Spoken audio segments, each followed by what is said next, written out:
July 4th to all of you tomorrow. Tonight we do have established a quorum, and I entertain a motion to approve minutes for June 20th. Mr. Chairman, Yes, sir. I'd like to make a motion to approve the minutes from June 20th, 2023. First, Second. second by Scott. All in favor? Aye. Aye. Any opposed? Hearing none, motion passes. Any persons in the audience this evening not on the agenda? Seeing none, moving on from that. Any conflict of interest or ex parte contact declarations this evening? None for me. No good. No? Okay, moving on. That brings us to our public hearing and action this evening. Item number 1, which is an annex from Taryn Mitchell, TKM Architecture, to annex and zone to C4, property bounded by Highway 67, Air Base Road to the north, and Highway 51 south, 18th West Street to the east. Mr. Cherry. Alrighty. Thank you, Mr. Chair. Mr. Chair, Planning and Zoning Commission audience. Today we have 4 items concerning one project. So it seems like a lot, but know that it all gears around towards this one requested development. So right now I have the staff report pulled up for the plan unit development, but know that I am speaking to the annexation. We just have multiple applications, Right. so I'll be using the materials and everything. They're all somewhat combined. Okay. But right now we're talking strictly about annexation. So right now what we have is 6.5 acres right off of Air Base Road and Highway 51, which is right here. It's right next to the chevron. It's kind of a fat L shape. And then I think this is the best to describe it. 6.5 acres right here approximately surrounding the chevron. They are requesting to be annexed into the city with the C4 General Highway Commercial designation. Our future land use map has this area as commercial use. As far as the annexation and the initial requested zoning, it does meet our comprehensive plan and also our zoning ordinance as far as what they're asking pertaining solely to zoning. Now, as you are all well aware, their request has multiple other asks. But at this moment, as far as the annexation is proposed, I think it's fairly simple. We do have utilities out there, they do have access to all of those. So with that, solely pertaining to the annexation, I would yield my time to the applicant to speak to the merits as far as annexation. Okay. In that case, feel free to come on up.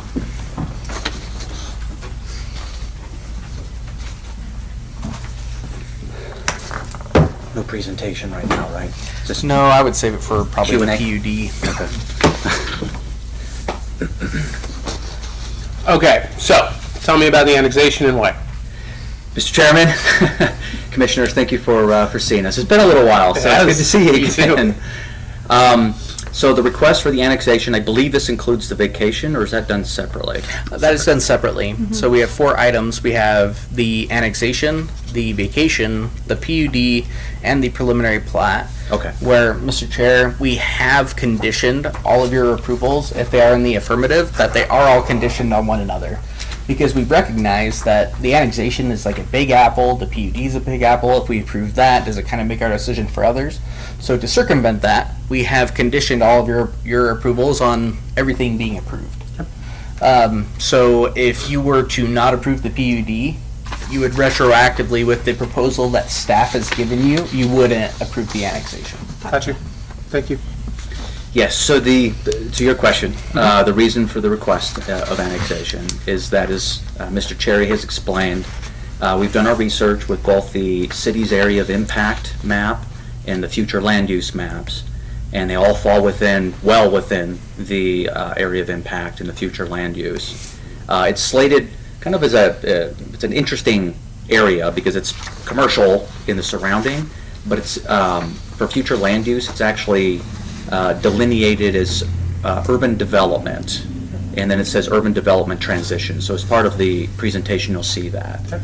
And so what does that mean exactly? It means it's a transitionary, Brock, if I'm in error, please correct me, but it's a transitionary area between the commercial corridor of Airbase, Highway 67, Highway 51, and residential, meaning C4, which would be the surrounding, is C4 commercial and mixed use being residential as well. And so in order to get onto city infrastructure, which would be water and sewer, and to be good stewards, I would say, of the environment as well, you'll see the water conservation that we have and so on and so forth. But specifically for annexation, in order to get onto city infrastructure, we would request annexation of this particular parcel, similar to the chevron that's on the corner, to be all contiguous. Perfect. Thank you. Here's what I'll do. I'll have you go ahead and step back. Yes. And then I will open it up to the public. And we're going to do this 4 times. We will. We'll sit right here. So with that, I'd like to open it up to anybody in the public who would like to talk about the annexing this piece of parcel to a C4 property. Seeing none, we'll go ahead and close the public hearing on that. We'll bring you back up. And commission, conversation, questions? Personally, it's kind of straightforward to me. Yeah, it is. Pretty So simple. if you, I'll entertain a motion. Mr. Chairman, I'd like to make a motion Yes, ma'am. to approve the annexation and zoning to C4 of property bounded by Highway 67 Air Base Road to the north and Highway 51 South 18th West Street to the east. Application PZ 23-36. Okay, first by Christina, Second. second by Scott. Billy, we'll start with you. Aye. Christina? Aye. Scott? Aye. An aye from me as well. Motion passes. Moving on to our next vacation. Also by Mr. Taryn Mitchell and the TKM Architecture to vacate the portion of the Falcon Crest subdivision number 1 comprised of lots 3 through 7 and 10 containing approximately 6.5 acres. Mr. Cherry. Mr. Chair, the purpose of, oh wow, That's exciting. that was very exciting. The purpose of the proposed vacation is that there is an underlying subdivision, which is I believe it's the Falcon Crest plat, which does exist there. However, in order to further what the developer wishes to do, he wishes to rearrange the ownership of lots for his investment, for future commercial investment, and future residential. Therefore, he's asking to vacate the existing the existing plat, which is in effect in that area, in order to replace it with a new preliminary plat, which will provide more efficient ownership opportunities towards the applicant's objectives. Okay. With that, any other comments you would like to add? That is all I have. Okay. Yeah, I don't know if I could summarize it any better. All right. And again, I'll have you go ahead and step back. It'd be a fun song and dance this evening. Yes. And I will open it up to the public. Anybody who would like to discuss about the vacation? Seeing none, I'll go ahead and close it. And commission, questions, comments? Also pretty cut and dry. Absolutely. I'll entertain a motion. Mr. Chair, Really? I'd like to make a motion to approve the request to vacate portion of the Falcon Crest subdivision, number 1 comprising of lot 3 through 7 and 10 containing approximately 6.5 acres on PZ, what's the number for this one? I don't see it. PZ 2339. That one right there. Oh, I'm looking on PZ 2339. Thank you. All right, I got a first by Billy. Second. Second by Scott. And Scott, we'll start with you. Aye. Christina? Aye. Billy? Aye from me as well. Motion passes. Moving on to our planned unit development, also by Mr. Terry Mitchell, TKM Architecture, to rezone 6.5 acres located south of Airbase Road, bounded by Highway 67, Airbase Road to the north, Highway 51, South 18th West Street to the east, to Airbase Commons C4 PUD. Mr. Chair. Pardon, Mr. Chair, that previous motion, that was seconded by whom? Scott. Scott, yeah. I'm a lone guy, so I'm trying to Rocking and rolling. rocking and rolling. So this next item will probably be the lion's share of the discussion that we'll have this evening. Especially being that the item after this is a preliminary plat, which is based upon the plan unit development. So this is where we're going to be doing a lot of speaking and answering questions. This is the Airbase Commons PUD. It is proposed as a mixed-use residential and neighborhood commercial community that will provide 11 fourplex buildings totaling 44 attached two-story townhomes, along with approximately 30,400 gross square feet of commercial, retail, and or office space. We're going to go ahead and look at some of the visuals which the applicant has provided. Let's go to, I like pulling up the landscape plan because it's always the pretty one. So what we have, and what staff initially discussed with the applicant during their pre-application meetings and when they came in, we understand that C4 is a commercial corridor. We don't want to squander those opportunities for future commercial use there. That's where it's designed for, and it was very important to staff that anything fronting Air Base Road was indeed commercial. In the past, we've seen other multifamily sort of developments come to this body, such as Eagle's Nest, which was the group of fourplexes. But with this being more townhomes, and when you look at the design, it's kind of a less intense sort of scale. It's almost more homelier. So it was very important to us that there would be a significant commercial component at the front of the property, which the applicant chose to provide. However, in the rear, and the applicant has provided elevations, and I'll let them go through that during their presentation because they'll do a much better job than I do. We have these 44 attached townhomes.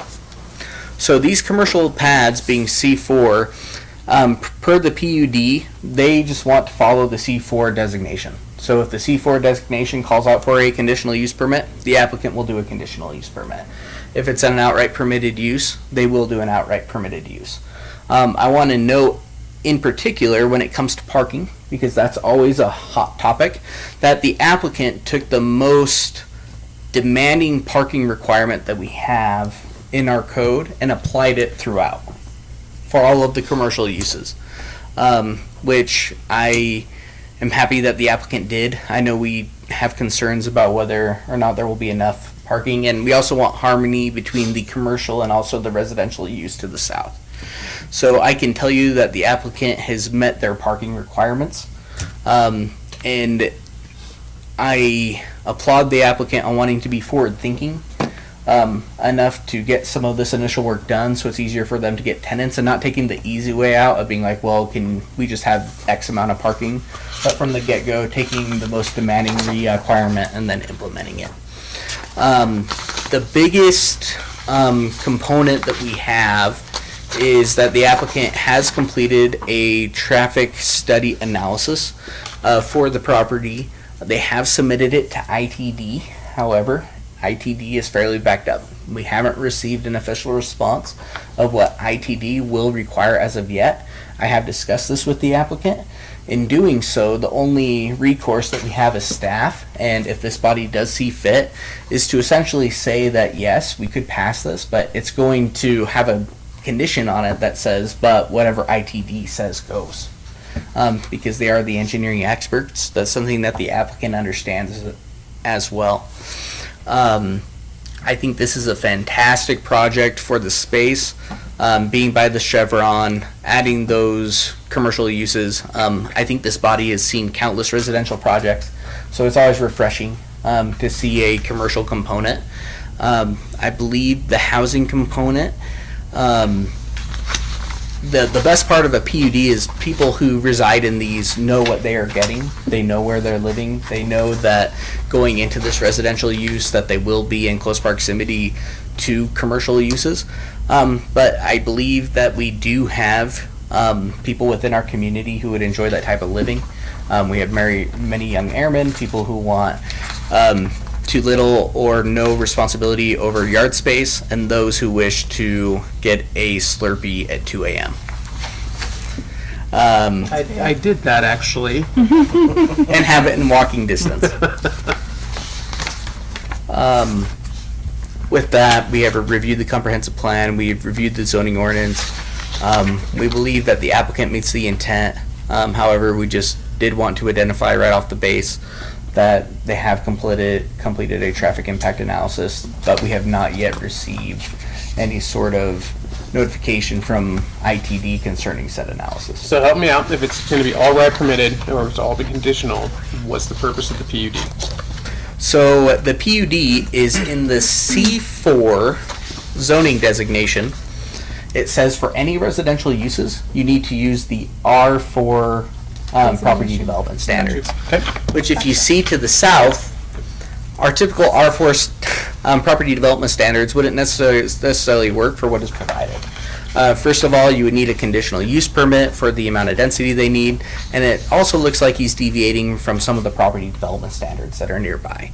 Also, the applicant has been kind enough recognizing that coming onto Airbase Road, that they don't want to create unnecessary vision triangles or difficulty for drivers when they're turning left, right, or however ITD sees fit, them impeding their vision. In their development agreement, they have said that they will not propose any freestanding signage. In lieu of that, they are hoping that for these buildings, that they will have a little bit more building signage, because they're willing to forego their allowed allotment of freestanding signage, which I think is a great trade-off, especially for the sake of safety, and that is also why we needed a PUD, because of those certain types of trades. Perfect. Answered my question. So, Mr. Chair, with that, I would yield my time to the applicant for their presentation. Okay. In that case, Mr. Mitchell, come on up.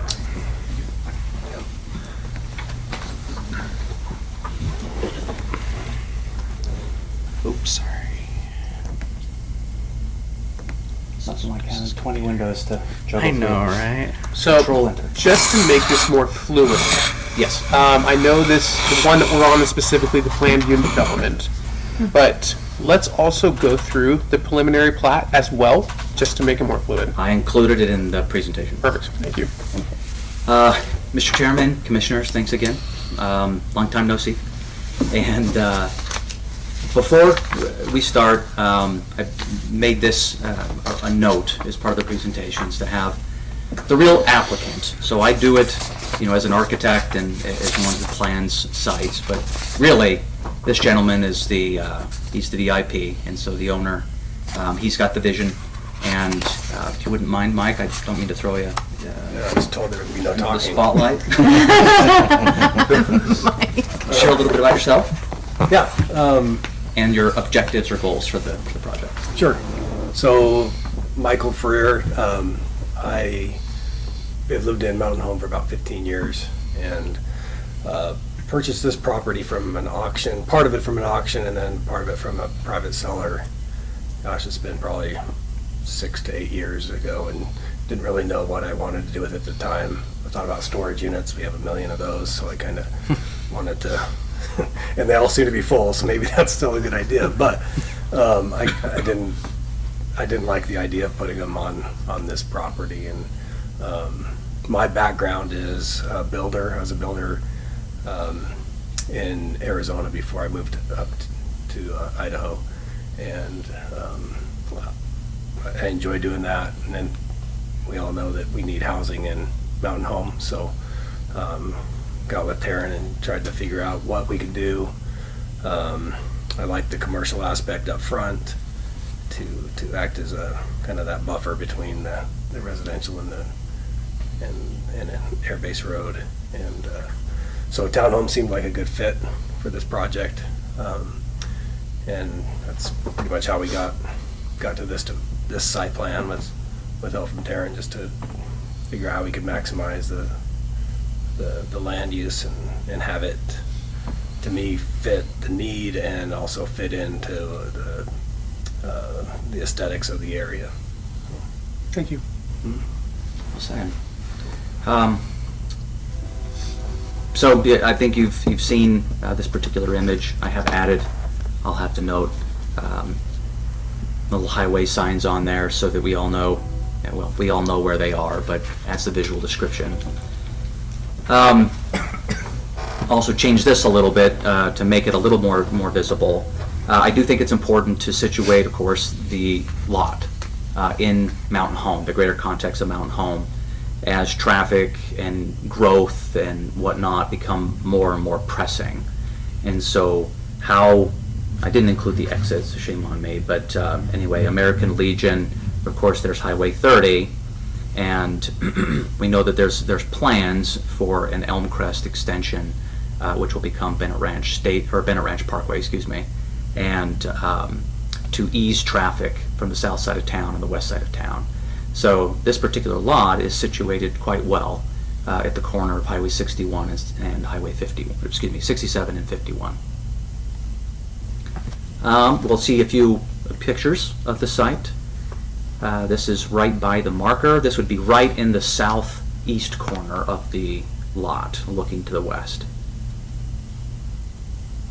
And over here we see the chevron.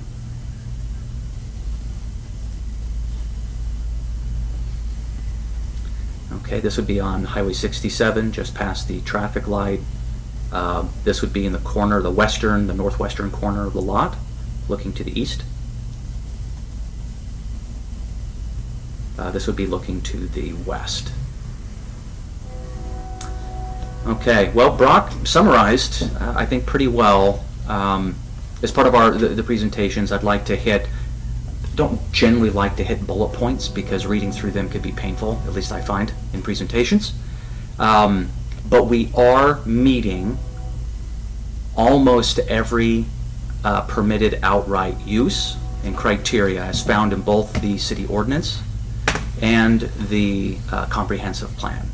We did think this was important given the location of the site and having, I think Brock used a term that I had only learned a week before, so gentle density, a density that's appropriate to this part of town. And so is it a little bit higher than a single family house? Yes, but there are economic reasons for it, for the increase in density, both for the city and of course for those who are developing the site. So Brock mentioned that it's both within the area of impact for the city and the future land use maps, so it's identified as such. There are 9 existing parcels we would like to make or propose as part of the preliminary plat, 11 residential lots, 1 common lot, and 1 commercial lot for a total of 13 lots. So from 9 to 13. It's a total of 6.5 acres. Mentioned that the uses themselves are permitted outright and encouraged when you read through the comprehensive plan. The density is lower, of course, than what we are allowed, but a lot of that is driven by parking requirements. And so to be honest, I don't think the full density, short of building up, I don't think you can reach a 20 unit per acre density with the parking requirements that we have. And so we think that we have a good layout that responds both to the need for parking and for the area of town that it's in. So we're proposing, and you'll see, 3-bedroom, 2.5 bath townhouse units. And I will say, we are slightly overparked. And there is the potential for on-street parking within the development as the roadways are designed to the city standards. Normally I like to shrink them, bless you. I like to shrink down the roadways. In this case, the roadways are full width, so there's a 52-foot right-of-way. They are private roads, I believe. So I know the city does not want to assume any more roadways, but they are designed as public, to a public standard. And I'll mention that we do have more open space, quite a bit more open space than what is required with this development. Okay, this next one is, all right, this is the city, I'm sure you've all seen this. So the green, this is the area of impact for the city. The green indicates where the city has identified future growth to occur. Is that a good summary of that? Okay. Perfect. And this great map, so these are all available through the city website. We have the city area of impact, and then future land use, and here's where we get the urban development, and then here's our property, our subject parcel. Okay, I went over those already. All right, this is the site as it currently stands with the parcels. You can see the nine parcels. Falcon Crest is actually these top 4 and the one on the right. And so these are not part of that subdivision, but of course are owned by Mr. Freer. Okay, so this shows the really the utilities plan and what we're planning to do in terms of layout, the simplified layout. So as Mr. Cherry indicated, we do have 2 proposed connection points to public rights of way. I'm not going to say unfortunately, they're both state highways, but they're both state highways. So we knew early on that we had to reach out to ITD. We submitted an application quite a while ago after a traffic impact study, a full traffic impact study was performed. So we know what the traffic impact study states as to what to expect. And it's based on number of units. So we are less than 100 residential units. If this were straight commercial, theoretically they wouldn't require, ITD would not require a traffic impact study. That's kind of the threshold. But we knew that because of its location, we would need one.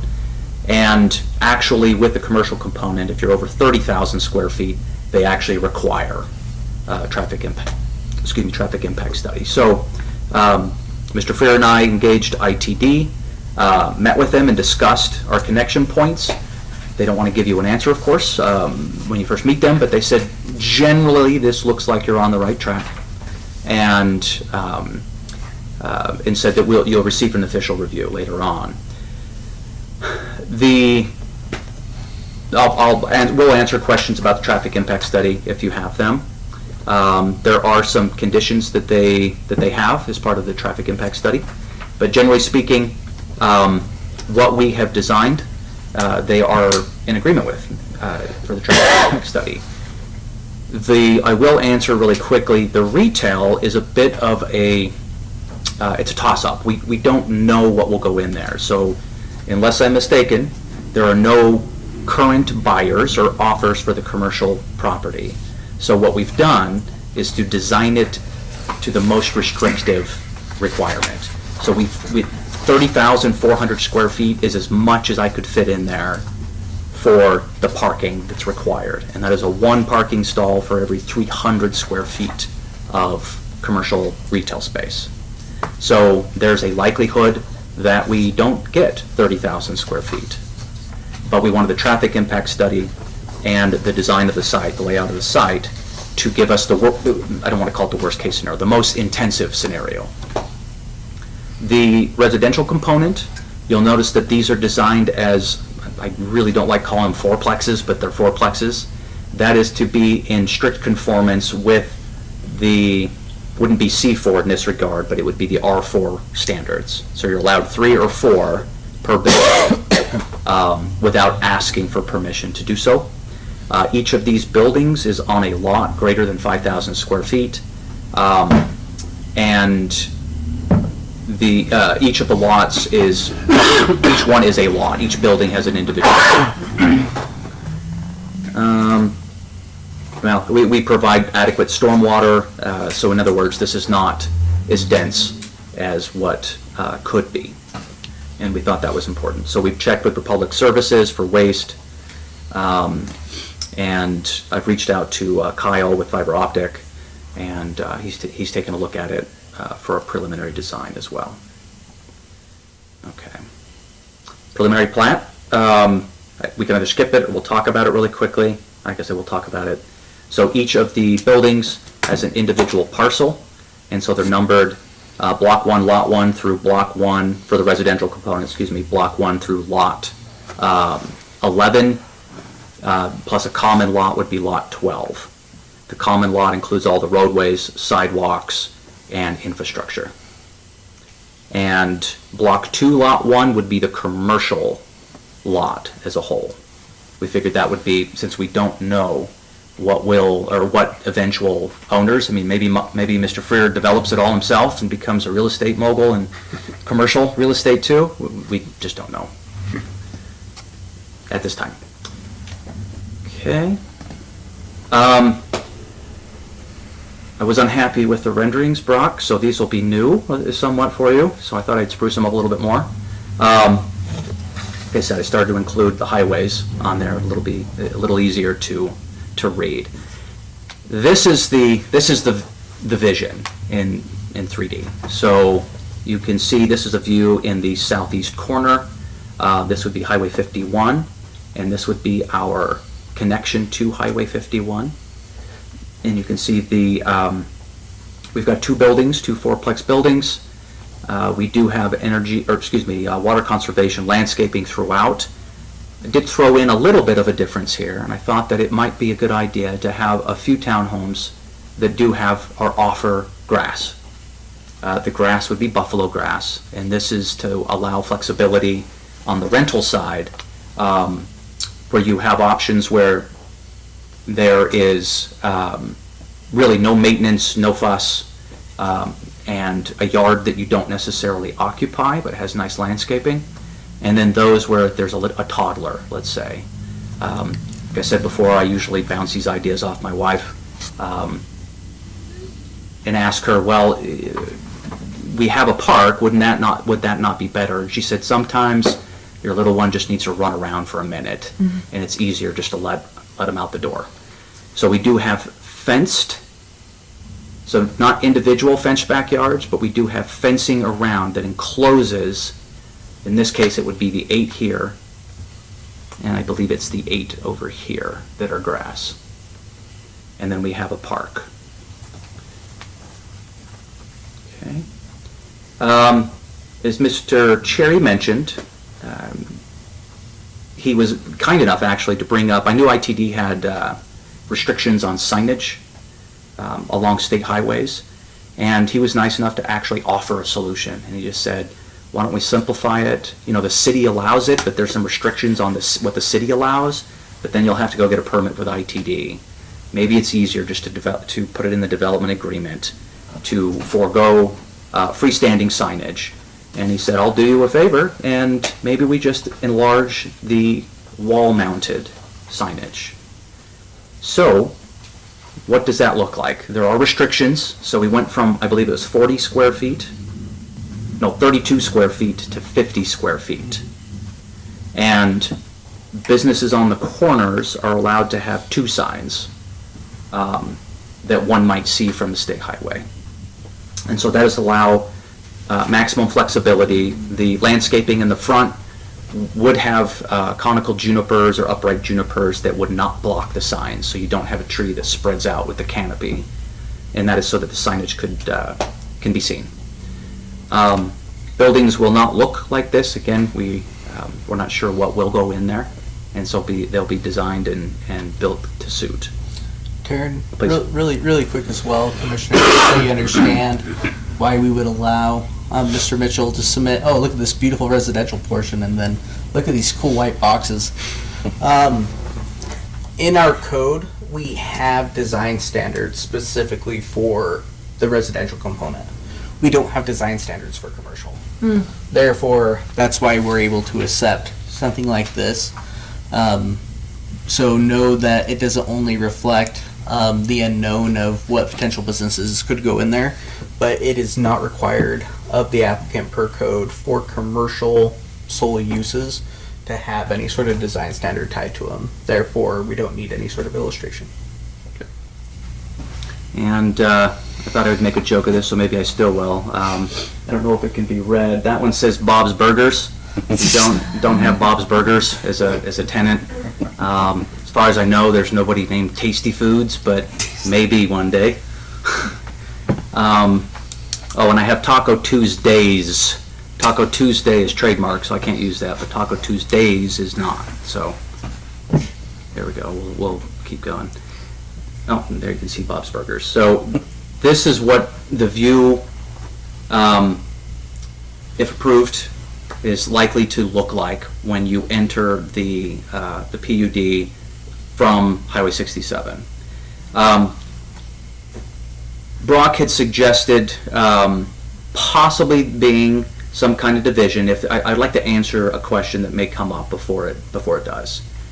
And so we had entertained possible separation between residential and commercial uses, because the concern would be, well, if you're strictly a commercial shopper, let's say, you're looking for a commercial use, don't necessarily want them traveling through the residential use. That may be a concern, and vice versa. So, bollards, I'm actually a fan of crash chains myself, but aesthetically, not necessarily the best. I did speak with our fire marshal, and he said, well, he doesn't have any strong feelings. If the commission and city council require that, then that's what they'll require as well. We'd entertain bollards, but the problem with bollards is something's on fire, you have to get out and then remove the bollard, so unlock it and then get out, so there's a delay. And so I have included, I thought I'd bring to your attention, a possibility of, I had to look it up because I didn't know the name of these, and they're called reboundable delineation posts. Yep, and so they're a visual barrier. You can drive through them. So in the case of emergency and so on and so forth, and if it's a concern that would stop approval, then that's something that we can certainly look at. Mr. Freer and I talked about it. We weren't necessarily super fond in really barricading or blocking traffic, but this is something that would function 99% of the time as an option. Mr. Chair, to add further, I think it's very important to recognize that all the roadways being proposed are private roadways. Therefore, any resident of this development who is unhappy that shopper Amy is going through their neighborhood, they're calling him, not me or Rich. Like I said, what I believe makes this development more palatable is people moving in know what they are getting. They recognize that they're near commercial, and I think there's real value in having no city roadways, because not only do we save the monies of not having to maintain a roadway in perpetuity, it's all of the other little things such as complaints, people being unhappy, that don't necessarily become our problem until they affect a public roadway, which in this case would only be an air-based roadway. So really we have a pretty ideal situation as far as from a street city standpoint. So let me ask this question: if they're all private roads, where do fire hydrants come in? So they still have to maintain safety standard, and they still have to implement fire hydrants per the fire marshal. So essentially they look at it just like how we would like a multifamily development. They still have to place them per. Gotcha. So even though they're private roads, it has to be accessible for EMS, fire, police per safety regulation. Okay. Thank you. With utility easements. With utility easements. I won't go over all of this, each one line by line. But what I wanted to show is that, again, we are following C4 and its underlying, for the residential component, R4 standards. With the exception, and I believe it's a very minor exception, of the residential interior side setbacks. So for landscaping, open space, the other setbacks, frontage, lot size, everything else, we follow the ordinance, or are better. However, rather than having one 5-foot and one 12-foot setback on the side, we have one 5-foot minimum, and then we either have a 7.5-foot or a 10-foot. In some cases, we have a 15-foot, but 7.5-foot and a 10-foot, which would not be compliant with the 5 and the 12. And so we would ask permission to do that for this particular development.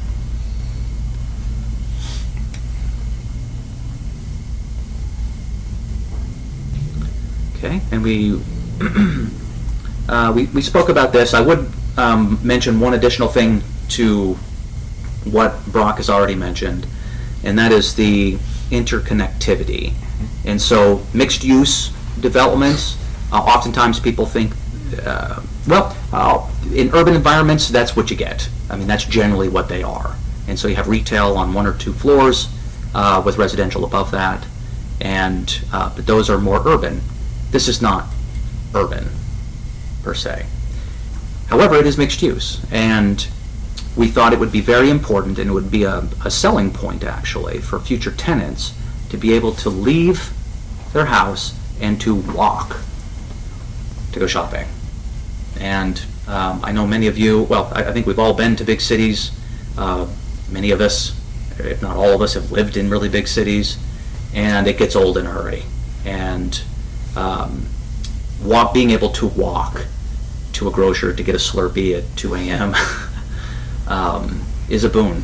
And certainly for those future tenants, it would be something, it would be a real selling point. And so, knowing that, we provided the connectivity in order to walk safely to those establishments, those future establishments. And so I mentioned 16 of the units, so in other words, 4 lots, having grass, potential for grass. I would like to note, you'll see a rendering that shows this park, a little bit larger park with children's playground equipment. We have a pavilion and a built-in concrete fire pit. And we do also have a pocket park that provides an additional location if people just want to go out of the heat, under some tree cover, and not necessarily be surrounded by kids. So there's a potential for that as well. Okay, so this would be the entrance to the development off of Highway 51. We are proposing permission to have I really like the rock or the stone monument signs we have here in town and here in Idaho. I think they're really nice. And so this would be something very similar to what we would propose. As well as, I'll mention the fencing. I'm quite fond of a more linear fencing, horizontal fencing. And and you can see the connectivity. I didn't know, actually, until I drove over to the site, that the city was putting in sidewalks over by the Chevron. And so I took some pictures of it and made sure that we incorporated that in our plan as well. Can I piggyback on that really quick? So what we did with the Chevron is when we worked with the state, because water retention coming off the highways, we didn't know what we wanted to do. So we wanted to keep, that's why if you look at the Chevron, that it jogs in, so the outside can still have a swell to be able to do that. So both ways we would want that to continue. Absolutely. So, I'm quite fond of swales too, and know that for highways, plus you're moving away from the highway to be And you're able to moved walk. away from the highway. It's safer. So, okay. and it's quite a distance. It's about 20, 25 It's feet. quite a ways, Yeah, it's quite a distance away from the edge of pavement. Thanks, Rich. Yeah, we said the state has nowhere to put the water. Yep. So we just wanted to make sure that Needs to go somewhere. It needs, yeah, stays there. Yeah. And so we've accommodated that as well. So this particular rendering shows what it would look like in the late summer, early fall, in the park with the sunlight, and as the sun's starting to go down a little bit. I do see I use the silhouette people for my renderings, and I saw a little bit of a grin there, Mike. And it's to not detract away from the architecture. What can I say? I'm an architect. So, and this would be the aesthetic of the townhomes. These are, I do mute the colors a little bit, but these are actual materials and colors. In this case, it would be from Certainty. Materials prices have fluctuated a lot the last couple of years, and so whether it be fiber cement or a smart siding or something similar to that is to be determined, and that'll get vetted during the construction documents. Okay, so this would be a view looking to the northeast. So you're over the west side. Talked about the kinds of plants that you would find.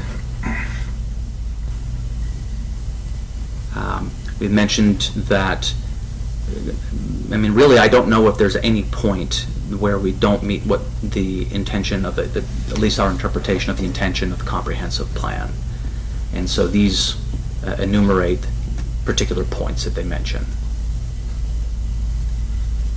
And so this would be more of a close-up elevation view. We do, on the end units, include additional windows and fenestration, so they're not just blank walls. That's very important. And it's also helpful to keep eyes on the spaces between the buildings, so there's 15 feet minimum between all the buildings. And as we mentioned, there's a single car garage along with a driving apron for a minimum of 2 cars per dwelling. Okay, this shows the floor plans of one of the units. I won't dwell on this unless you have questions. And so it's a little bit different floor plan as you would than what you've probably seen with townhouses, or maybe not, probably not, Commissioner Drake, but we have, as mentioned before, we have 3 bedrooms and 2.5 baths. And so this would be, here are those reboundable delineation posts. And again, it's possible for emergency vehicles and for traffic. Of course, I don't know if people will be told that they can drive through them. Don't tell anyone. You just did. And as part of both the intention of the ordinance and the comprehensive plan, it's important to go over quickly that what we're asking for, we believe, is for both the benefit of the property owner and the community in general. We know that housing is really, really needed. We know that commercial opportunities are needed. And we do not want to shed the responsibility of development and costs onto the community. It's important that it be borne by the development itself. And this, in fact, fulfills that obligation. There's water and sewer and power close by, and destruction of natural or scenic features, it's always dependent on who you ask, but that's why I show pictures of what it looks like right now. A good chunk of it has been grubbed or scraped. We now have we're the proud owners of a sewer line on the property, and so that's what that was for, or how that came into being. And is it in the best interest of the city of Mountain Home? And we believe yes. This helps to provide a stable and perpetual tax base for the city of Mountain Home to help fund other infrastructure projects, helps bring people into the city, helps to bring people back from Boise for base housing. And we've been given, I won't say a mandate, but really a very strong suggestion and plea to build housing from the base themselves, from the base commander and the personnel that are there. And so with that, I'd like to conclude the presentation, and thank you again for allowing this opportunity. Thanks, Terry. Before we go, just real quick question. Because it is so close to the airport, is there any FAA regulations that need to be discussed, talked about? We have consulted with our airport manager. They're very happy that commercial is in front. Other than that, we haven't received any other comments. Okay, just need to make sure of that. All right, I'll have you two step back.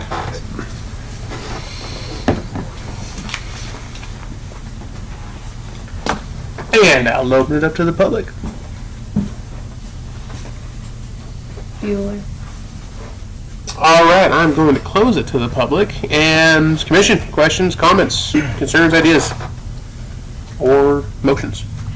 So I wanted to ask about the commercial aspect of it. Say we have somebody that's looking for something like that annexed into the city that can provide those services and stuff, but they don't necessarily want to rent from you, might want to purchase whichever parcel or part of that they want to create their storefront.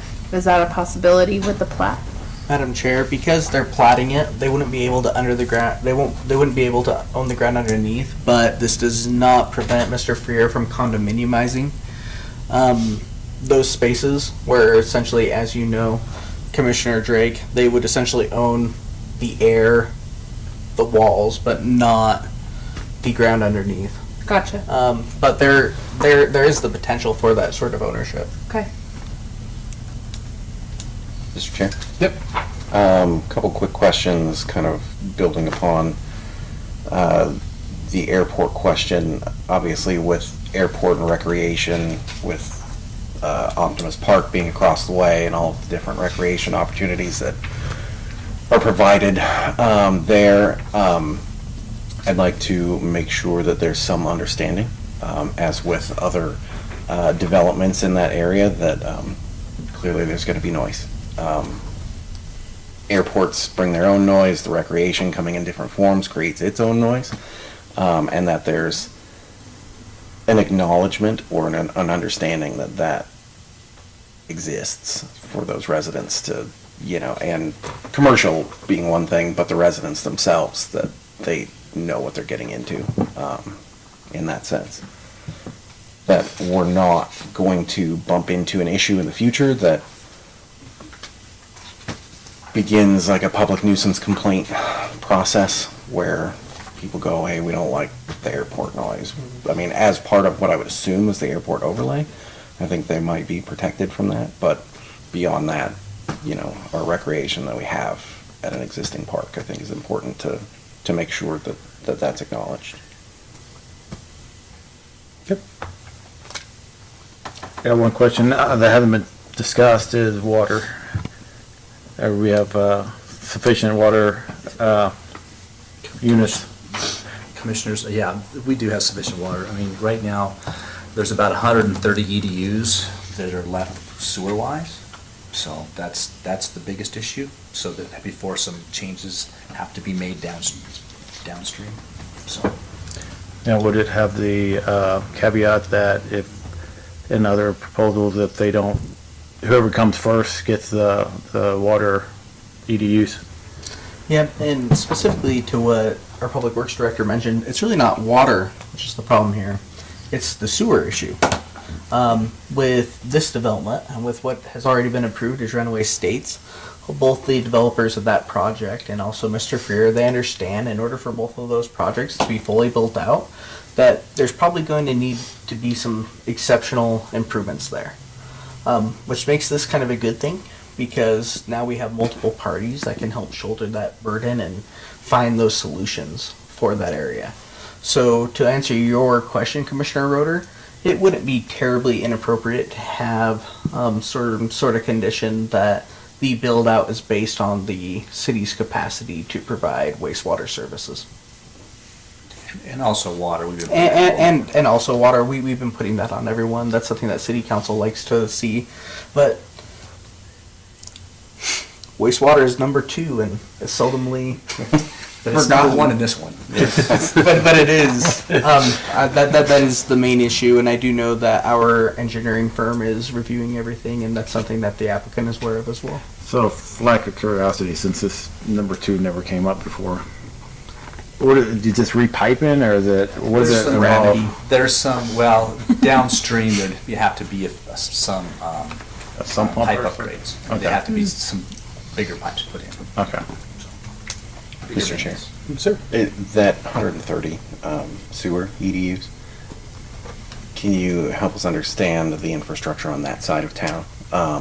Is this 130 EDUs in that area? Is this 130? Pretty much that area, Okay. because things towards, if you're looking at the industrial area, it's going off of a bigger main that's going to, it goes to a different spot. But all of this crosses Air Base Road, goes right kind of behind the car wash, kind of jig-jags, and then crosses again. So as it comes down Jerome is the key piece we got to look at. Understood.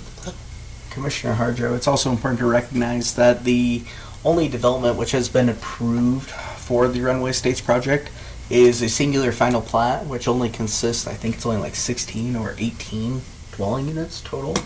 So when you take into account that with the 44 dwelling units being proposed, and obviously we don't know what the commercial uses will be, but obviously they won't be terribly substantial. If that was all we were going to build and Runway was going to be fully built out, we do have what is sufficient. It's just going to be, what is the market going to do? Is runway going to pick up and get going compared to what Mr. Fair's doing? But we do have suitable for what is being proposed, but we do know as the area becomes more fully built out that improvements will be required. That's great, thank you. Okay, Commissioner has nothing else on entertaining a motion. Mr. Chair, I'd like to make a motion. I'd like to make a motion to approve application PZ 23-37. The PUD, shoot, I am losing where we are on the paper. The rezoning is not the exact terminology. Do we need Brock? Yes, but before we make that motion real quick, our Public Works Director had a comment. I just had a Go ahead. and this is kind of for Brock. So, brought up with the airport with noise and where, because I mean, that is right over, Yes. landing. So that is something we probably want to make sure is added into the PUD. As a condition. So we did have a similar, and this is important, and this is good. This is a learning experience because both Commissioner Hardrow and Commissioner Roeder brought up very good comments, and you're still making your motion, so you could still be doing this. In fact, I believe you're still doing this.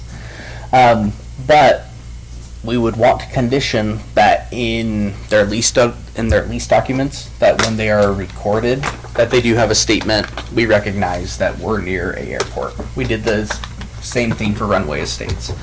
And that it's added as an explicit condition that approval of the development will be based on the city's wastewater capacity and or water capacity as well. So, excellent comment.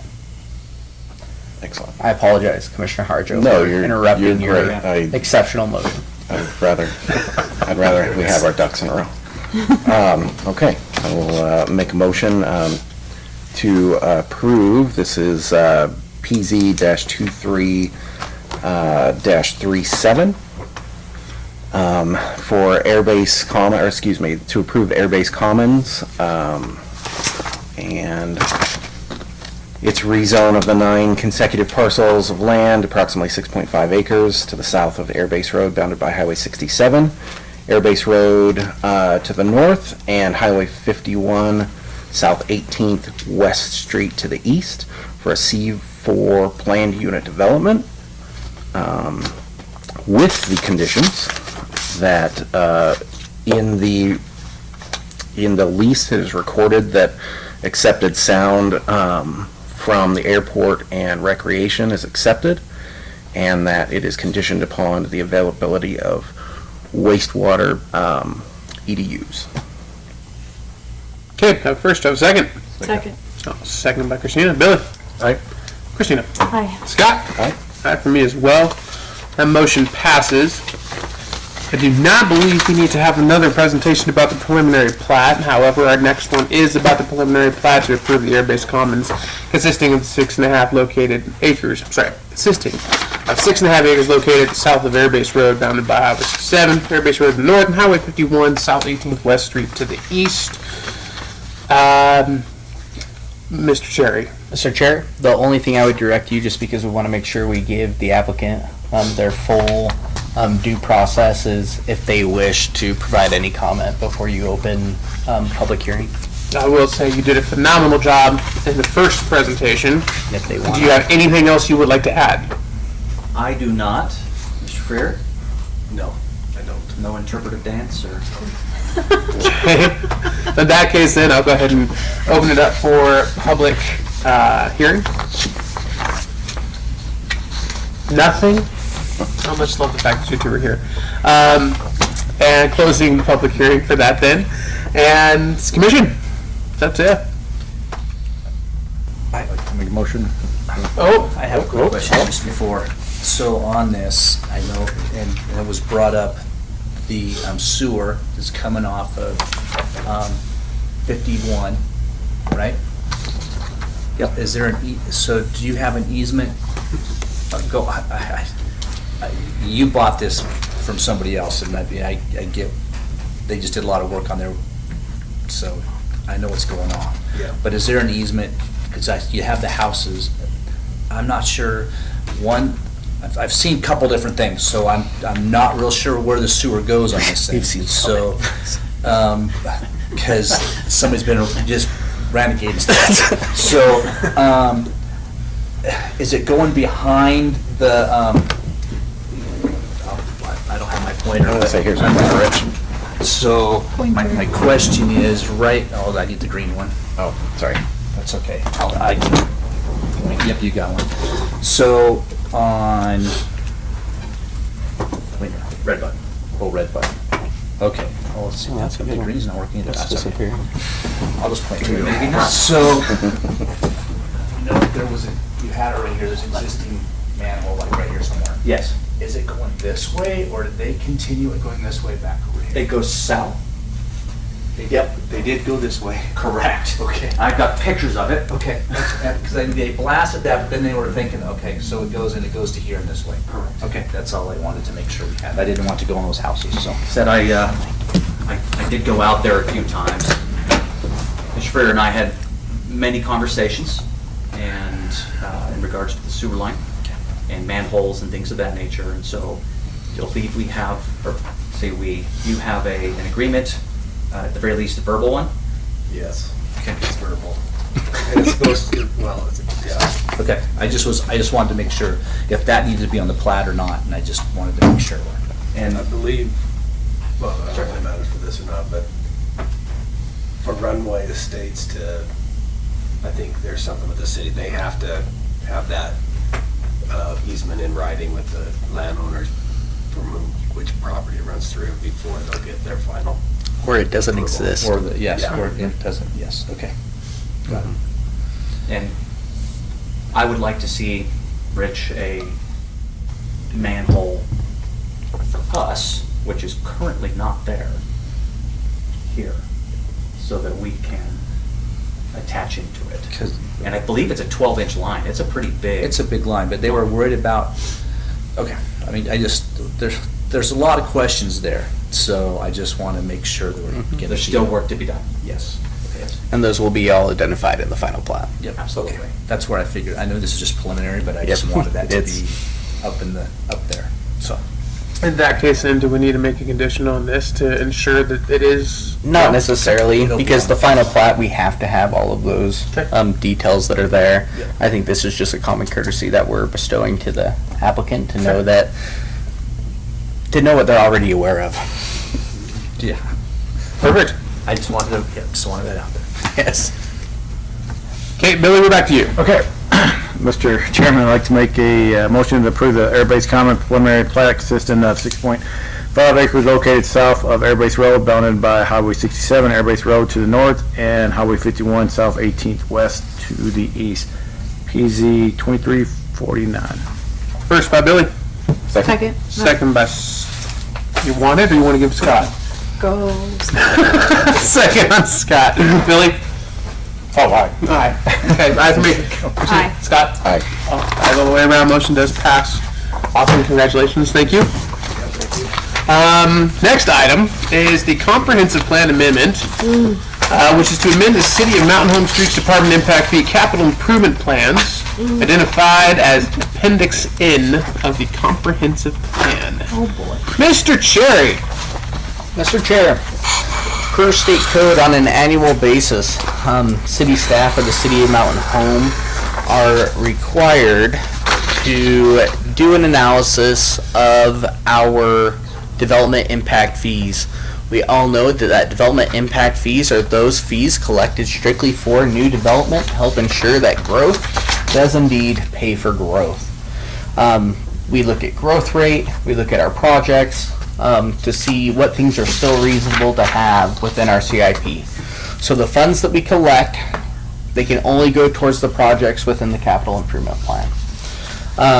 When we initially adopted our existing impact fees, we were projecting a growth rate of approximately 4%, which, given the amount of developments that had been approved, granted, you know, this was in 2020, it was a very different time, and the market was looking very, very good. However, stuff happened. We slowed down we slowed down to more of a 2.5% type growth rate. The items that we looked at specifically were, because of these slowdowns, are there any capital improvement projects which we believe we will not be able to complete within this 10-year time period that we have to collect these funds? And frankly, we discovered some that, irregardless of our growth rate, that probably shouldn't be in there because we have new information. The most notable was the elimination of Autumn Road.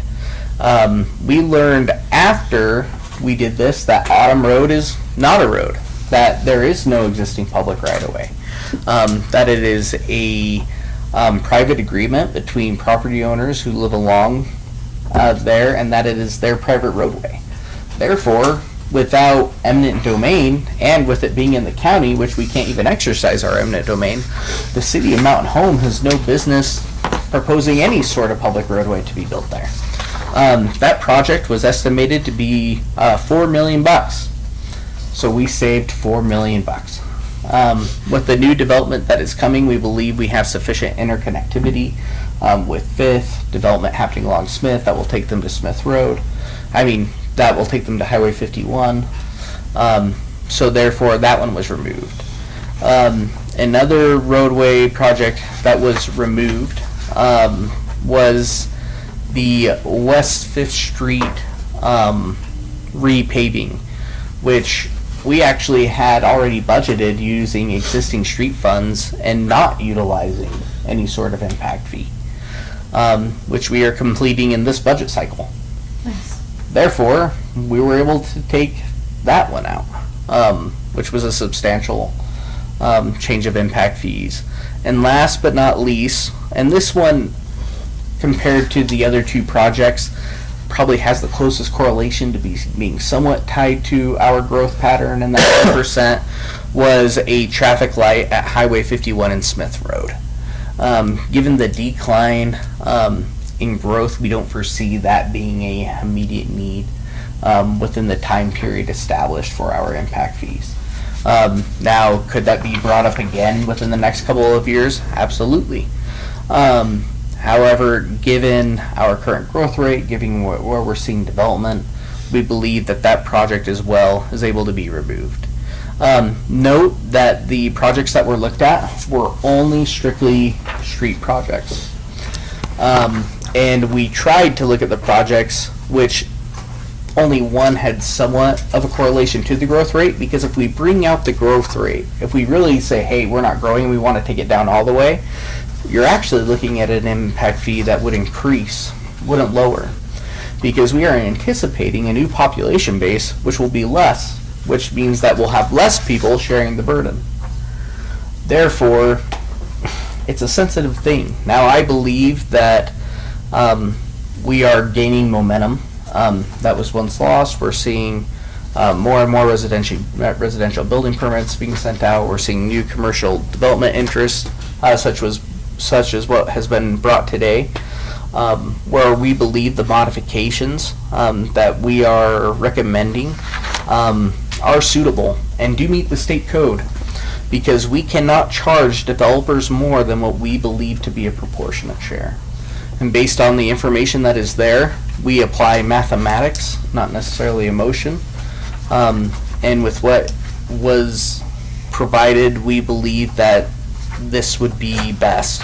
Therefore, in order to implement the recommendations, we would have to amend the capital improvement plan, which is why we have a comprehensive plan amendment, and also the zoning title ordinance regarding impact fees, which is the next application to be heard by this body. I'm here. You're good. Any questions? I have one question.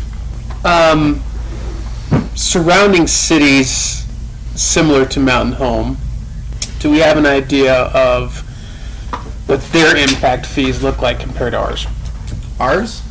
Yes, and you have a lot of cities updating theirs. Now, what you have to take into, it can't be apples to apples. Boise has a larger population base. They have a larger development base.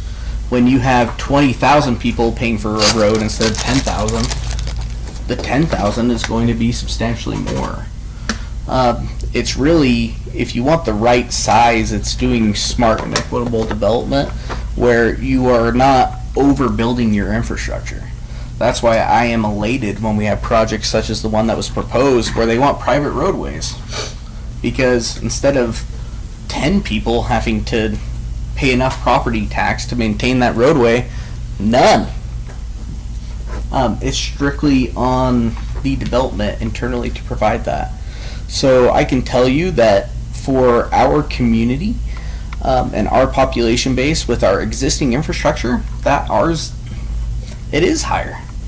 Because I believe that to some point, because we believe in the American dream of having open spaces and subdivisions, that we have built out our infrastructure where we have a limited population who is able to take care of it.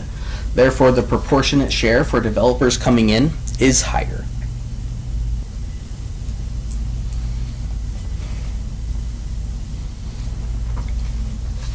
So in other words, you don't have any like surrounding cities. Not off the top of my head, but that isn't what we address when we look at impact fees in relation to amending them to growth rate. We aren't comparing ourselves to anyone. We're comparing mountain home infrastructure to mountain home growth Into our costs. and to our costs.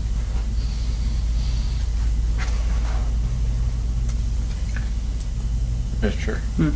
Mr. Terry, every year this is just reviewed and reevaluated based on the data? Yes. That is. So we go 2.4 to 6. Mhm.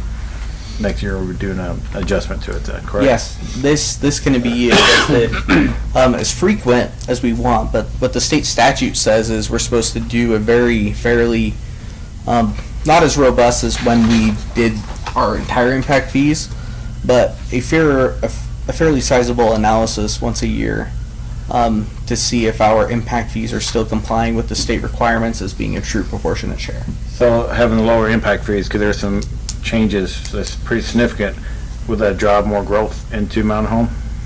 You could say that.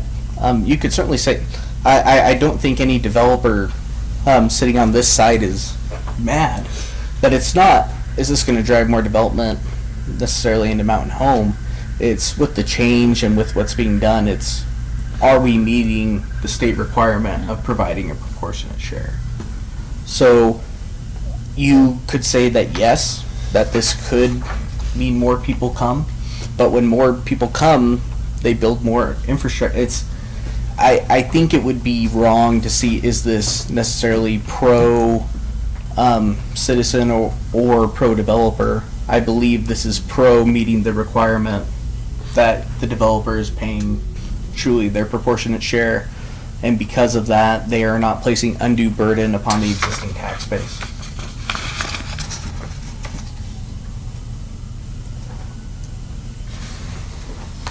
And I would note that these are simply streets, that the capital improvements for parks, police, and fire have not been touched at all, because those really are growth rate type things. 2 out of the 3 streets projects we were able to take out just because of simply we have better information than we had before.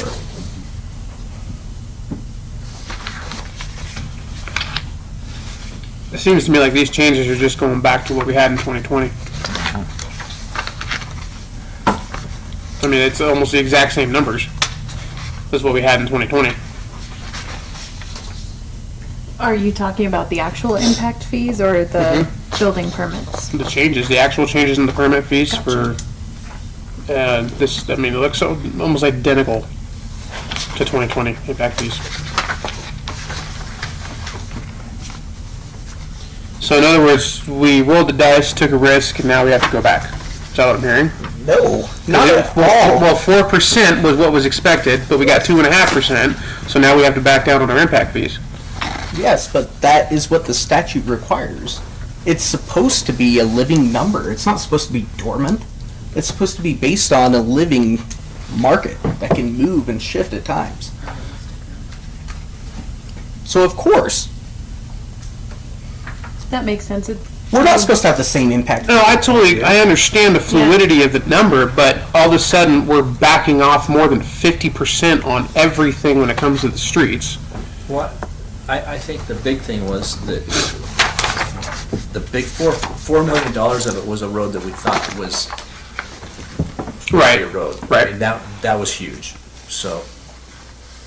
And that we're showing that growth hasn't supported that need to expend that. So where's that $4 million now? It's gone. What do you mean? I mean, so if we're not using it, it was based off of what? That's what we were supposed to be getting from those impact fees at the higher rate. But we don't need that 4 million because we're not gonna build that road, so we can't charge that high of an impact for them. Because the impact fee was based on building that $4 million road. Yeah. Cause it was 100%. It was 100% impact. I remember that conversation too. Okay. And so we have not collected any Based on- fees based yeah. on that as Well, of we today. actually have, because we have been collecting for that. So it was projected right now. early enough that we've collected some now, but that goes. Obviously, we didn't collect 4 million of it, but I mean, Sure, so sure, we sure. needed to adjust, so, but we can still use that on those other CIP items. It's important to note that the way our impact fees are collected, they apply through the city broadly. So just because I collect impact fees near where Mr. Freer is developing, doesn't mean I have to do it, oh, this is a CIP project right next to them. So I have to use all of this right then to now. The city still has discretion with the projects which are identified in the capital and improvement plan to move them around. So know that, like, there was never any impact fees collected specifically for a $4 million road. It was one of multiple projects within the CIP, which removing it just means we're that much farther ahead with being able to fund the other remaining projects. And that it's appropriate now to back down off of those higher impact fees because Because we can't We ask don't- for it, because we don't need to fulfill these needs. We don't have a justification of a proportionate share. You stated that you used math and not emotion. What math did you use? It's We used Rich's math. in here. Yeah, we used trig, I used a little bit of trig. That guy. Recal. I mean, basically, it was taking, when we looked at that, Autumn Road, that 4 million does 100% growth. That was totally paying for, all of it was coming out of impact. And some of the other, and same thing with the traffic signal, all of it was coming out of impact. So just dropping those numbers and then using the same. formula the that same was done by formula that was Galena. used before. So we didn't change the formula because that takes much more what we had to do. So we used the same formula with just a smaller number. So I guess my next question becomes, does this impact future development or current development? It would depend on when it is adopted.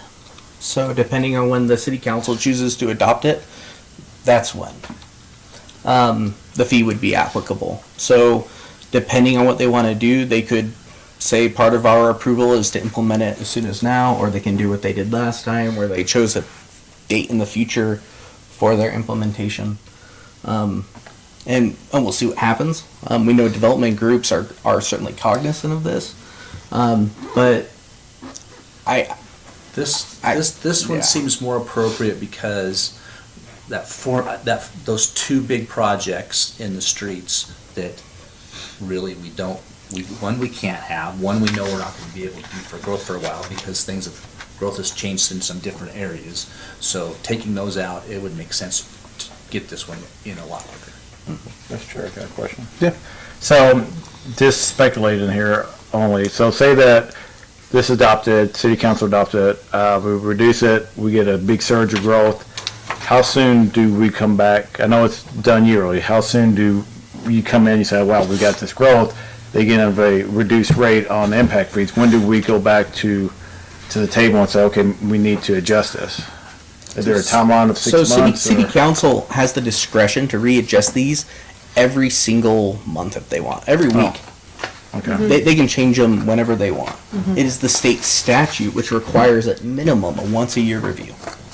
And how that, based on your experience, have they ever been done before outside the yearly reviews? Well, it takes a substantial amount of staff effort, so generally it would not be recommended to do an initial review unless we had real proof that we are experiencing a rapid boom. Okay. Generally, we would want data, I would say, of at least 3 months.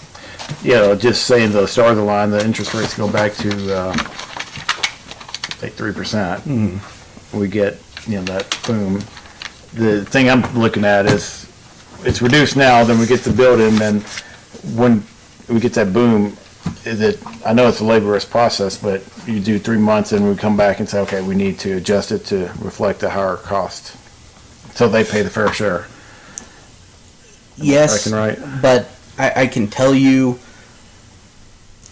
that it's a hard zero-sum game. I believe that one of the reasons that the state statute requires an annual review, because we could go insane trying to be insanely as accurate as we can possibly be, ensuring that developers are paying their share, taxpayers are paying their fair share. I think it's also important to note that past impact fees, because impact fees is to take away that initial cut from initial growth. We're still going to be collecting property taxes from this development. I mean, it's Well, enticing for them to come in the in near lower. future. So, like, Did you change the growth rate? the growth rate? You didn't change. No, the I growth didn't rate. change the The growth growth rate. rate's still 4.8. So he didn't. Well, the not gr- 4.8. Well, I mean, the growth rate that was being calculated in the new fees is still the same that with Galena that the original brought. So we just know our growth rate has slowed down, but we didn't change the growth rate in Yeah, our we're not formula. recommending. So we kept it the same.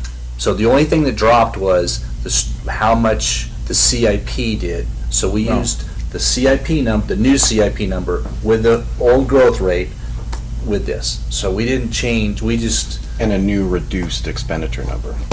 yes. So that's what changed. So help me understand then, so that I can make it kind of clear.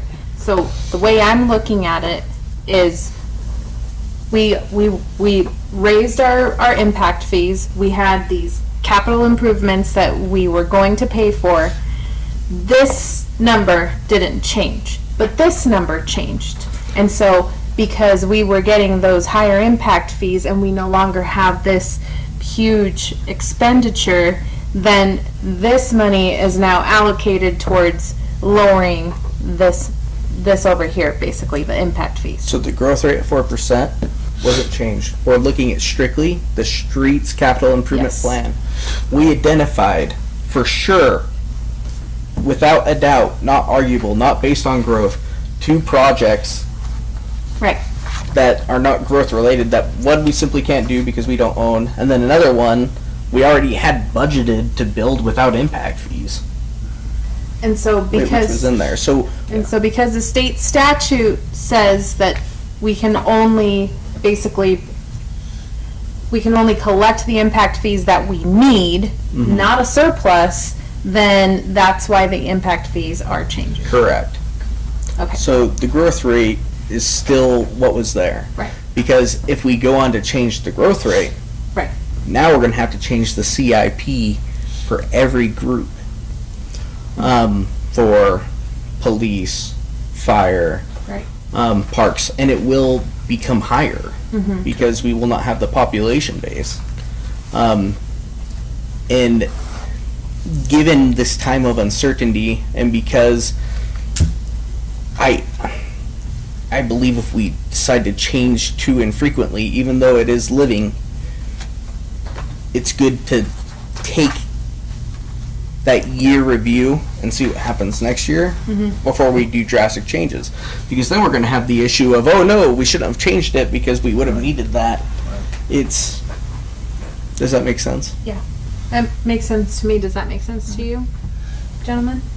I just wanted to make sure, I could see what you guys are asking with that growth rate, but we didn't change that formula. That would be, well, that's way above my pay grade to have to do that. That's a big study with everything. That's what we Yeah, paid for. to this have was done. strictly taking these projects out of the CIP. Yeah.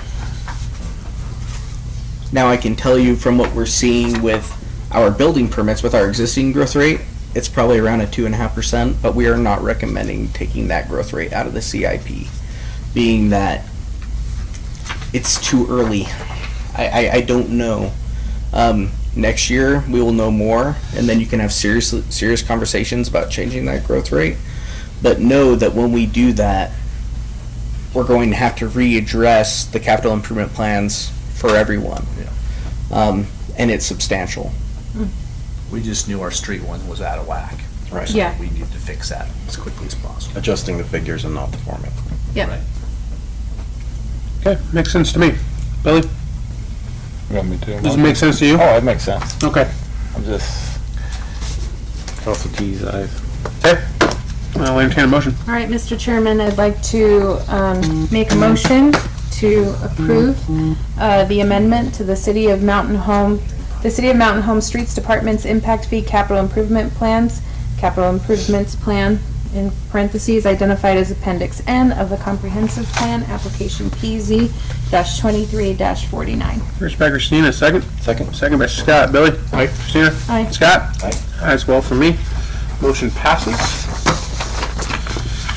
On to our last item here, which is the zoning title amendment to amend Mountain Home City Code Title 9 Land Use and Development, Chapter 4, Development Impact Fees, Street Impact Fees. Same. Okay, so is this changing verbiage then? So this is us changing the actual number. So we had to amend the streets CIP to remove those projects. And because we removed those projects, we have to amend the corresponding figure. So what the zoning title amendment is doing is it's changing those numbers to reflect the removal of the projects in the CIP, which is probably how I should have presented at the very beginning. But that's why we have Richard here. Thank you, Richard. Okay. Gentlemen? For it. Anything else we need? No, you guys don't need anything else? Okay. All right, then, Mr. Chairman, I'd like to make a motion to amend. Oh, Sir, these are public hearing items. Oh, you're right. I was thinking these are. I switched pages and I forgot. So in that case, I do apologize. You're saying. So we're just we need to go back. We're just going to go back to the We're comprehensive going to go plan, back to the very first one that we just talked about, and I do want to open it up to. and then we will vote again. Yep. Because Okay. that vote was not valid. So All right. again, we are opening up the public hearing to the comprehensive plan amendment, which is the Mountain Home Streets Department's impact fee capital improvement plans, identified as Appendix N of the comprehensive plan. Seeing none, we'll go ahead and close that. Go ahead and move your motion. okay, Mr. Chairman, I'd like to make a motion to amend the City of Mountain Home Streets Department's impact fee capital improvement plans, capital improvement plan in parentheses, identified as Appendix N of the Comprehensive Plan, application PZ-23-49. First by Christina. Second by Scott. Billy? Aye. Christina? Aye. Scott? Aye as well from me. Motion passes. Quick change. That was 50. I think you did 50 first. I did -49. Wasn't 50 at first? No. No, 49, I had sir. it backwards. I flipped No. my sheets around. You're good. You're good. Sorry. I flipped mine around. Yeah. So before we do anything on the next one here, I will go ahead and open it up to public hearing for the zoning title amendment, which is to amend Mountain Home City Code Title 9 Land Use and Development, Chapter 4, Development Impact Fees, Streets Impact Fees. Seeing none, go ahead and close it, and we'll entertain a motion. Okay, Mr. Chairman, I'd like to make a motion to amend the Mountain Home City Code, Title 9, Land Use and Development, Chapter 4, Development Impact Fees, Streets Impact Fees, application PZ-2350. Okay, first by Christina. Second by Scott. Billy? Aye. Christina? Aye. Scott? Aye from me as well. There's no new business this evening. We'll just move on down to the old business, which we will need to just approve the 3 previous findings of fact. So, first one is an action item for the findings of fact for the vacation for Terry Mitchell and TKM Architecture to vacate a portion of the College Edition subdivision comprised of lots 8 and 9 and 10 through 12, containing approximately 0.43 acres. Entertain a motion. Mr. Chair, Kelly? I'd like to make a motion to approve the finding of fact of PUD for Terran Mitchell TK Architect for PZ 2328. First by Billy. Second. Second by Scott. Scott? Aye. Christina? Aye. Billy? Aye for me as well. The next we have is the approving finding of facts for the planning and development by Terry Mitchell and TKM Architecture to rezone 2 lots totaling .43 acres located at, Can I stop you right there? I think he did -28 instead of -32. Is that right? You did. You heard right. So, I'd like to make, so rewind? again? Go for it, Billy. Mr. Chair, I'd like to readdress my previous motion to approve finding of fact of vacation of Terry Mitchell, TK Architect, to vacate a portion of College Addition subdivision, a couple miles of lots 8 through 9, 10 through 12, approximately .43 acres, PZ 2332. Okay, first by Billy, Second. second by Christina. Billy? Aye. Christina? Aye. Scott? Aye. Aye for me as well. Okay, next is the approving finding of facts for the PUD from Terry Mitchell, TKM Architecture to rezone the 2 lots totaling .43 acres and located at East 2nd Street to the north and South 14th Street to the west to R4 PUD. Mr. Chair, I'd like to make a motion Yep. to approve the finding of fact of application PZ-23-28. Okay, first by Christina, Second. second by Billy. Billy? Aye. Christina? Aye. Scott? Aye. Aye for me as well. Finally, the approving the facts for the preliminary plat by Terry Mitchell and the TKM Architecture to approve the Freer Fields preliminary plat consisting of .43 acres located at East 2nd South Street north and South 4th East, this, why?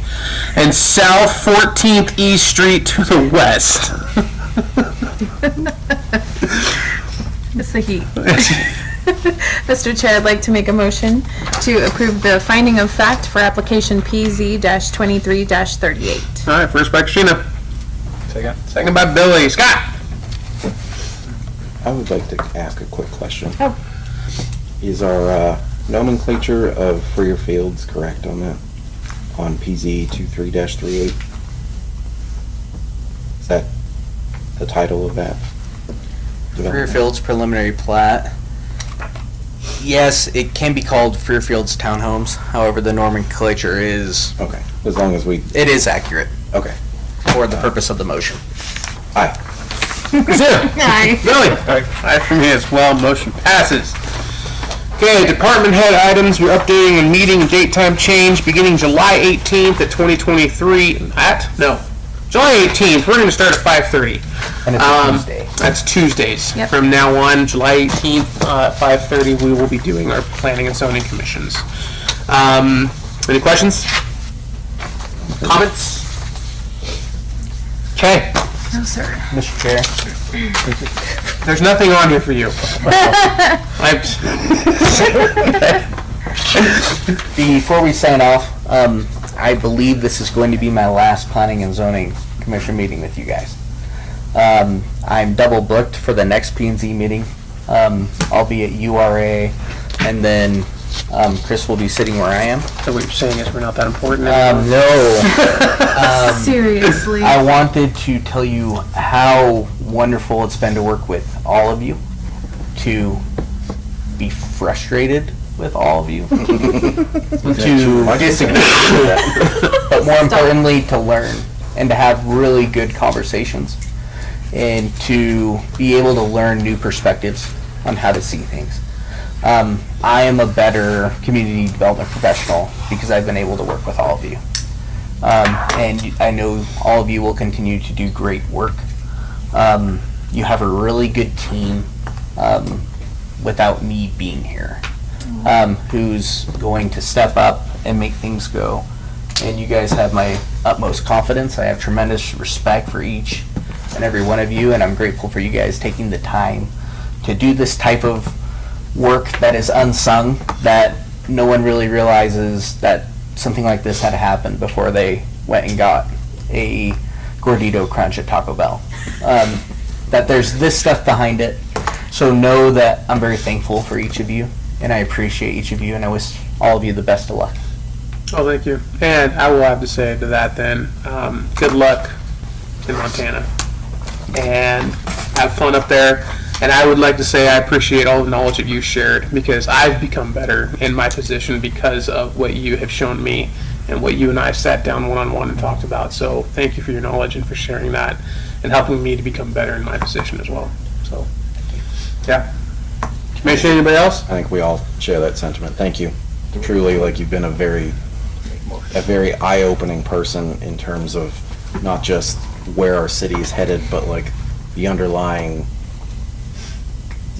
facts, figures, data, mindsets of strong towns, taking us to the API conference. I think you have introduced all of us in a lot of ways to a lot of new factors that affect this body and the city. So thank you, truly.